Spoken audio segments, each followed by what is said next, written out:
Here is my entire food pantry for the week, including the one garlic clove and the spice that I won, the ginger. Not very much food for a week, is it? So this all cost me $27, excluding the garlic clove. I'd guess that would be, I don't know, not even a cent for a garlic clove. I don't know, maybe 2 cents or something. And what they're hoping to do is give people a allowance, if you like, of $37. So that's an extra $10 that could be put towards better nutrition.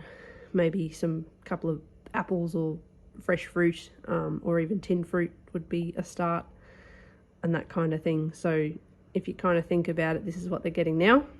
And if they add another $10 to each of their budgets, they could get quite a fair bit of food. And I might even go into the supermarket myself, because obviously the food that they're providing to refugees is probably going to be cheaper than the food that we can get in the supermarket, because they'd be getting it wholesale, I would imagine. And look at what I can get for $10 to add to this, just for an information thing. I won't add to it in my actual diet unless I earn it, because there is provision to earn these things. But unless I earn it, I won't add it to the diet. I will just do it just for a visual sake, so that you get an idea of what that extra $10 could actually give a refugee. So yeah, this is not very nutritious. There is a lot of protein here, which is good. There is a little bit of carbohydrate with the flour. I did get some gluten-free flour, because those of you who know me know that I get allergic reactions to gluten. So I did spend a little bit more money on flour than average flour, but I figured that that was okay because it is an allergy issue. And the rice is a carbohydrate, so you've got that sort of energy happening.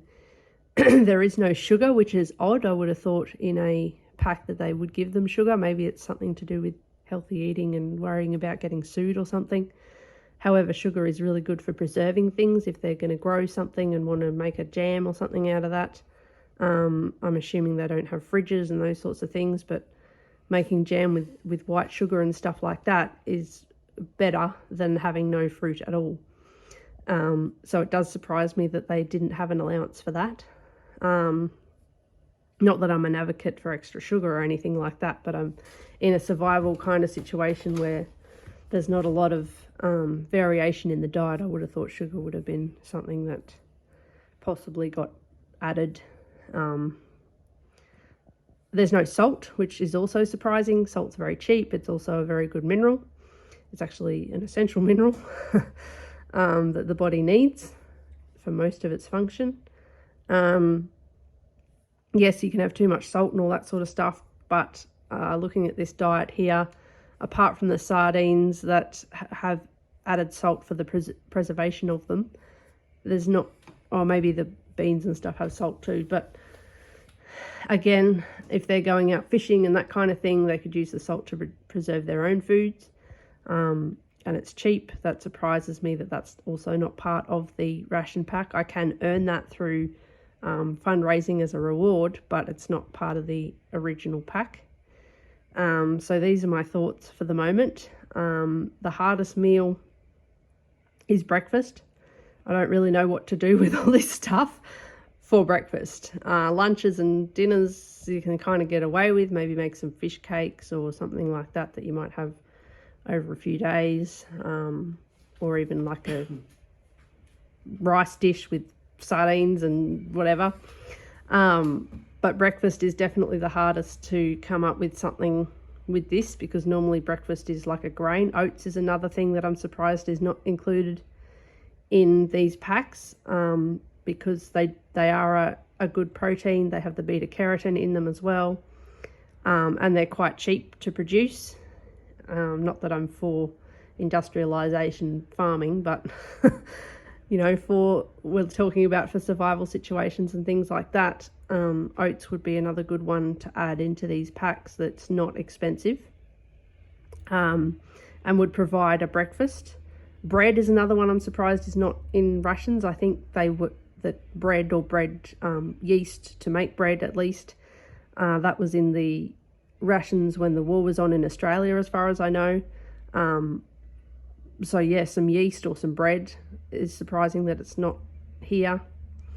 All that kind of stuff, because at least, you know, if you had some bread you could sort of make sandwiches and things like that to survive on, to get through on. You could have a pretty good diet if they included some bread and some oats. And some fruit. So that's my thoughts for the first day. I just didn't eat breakfast because I really just didn't know what to do with this stuff to make something for breakfast. I'm fresh out of ideas, so if you have any, please leave them in the comments. So for lunch I'll probably make some fish cakes, and that will last me a while. I'll just use 1 tin of the sardines. We only have 2 tins available, which also surprises me. You would think per person that they would get at least 3 or 4. And yeah, so that's where we're at the moment. And this, like I said, it cost me $27 at a supermarket. So just keeping in mind that the food that they're giving to these refugees is probably cheaper, because they're probably buying wholesale, so they're skipping that middleman, I guess. In bulk. Yeah, buying it in bulk. So, you know, an extra $10 we will see. I think that will add some oats, a tin of fruit, and probably some sugar and salt as well. But we will go and have a look in the supermarket, and I might even do a little bit of filming in there and show you what could be possible with that amount of money to just add to these ration packs, because they're really not enough to sustain you for I mean, I've got a week to do this, but this won't sustain for very long. There is good protein, like I said. There's good carbohydrate as well, but certainly lacking in vitamins and minerals. Lacking a little bit in fat. There is the oil there for the fat and the fish, but there's not a lot. And just overall lacking. What do these people do for breakfast?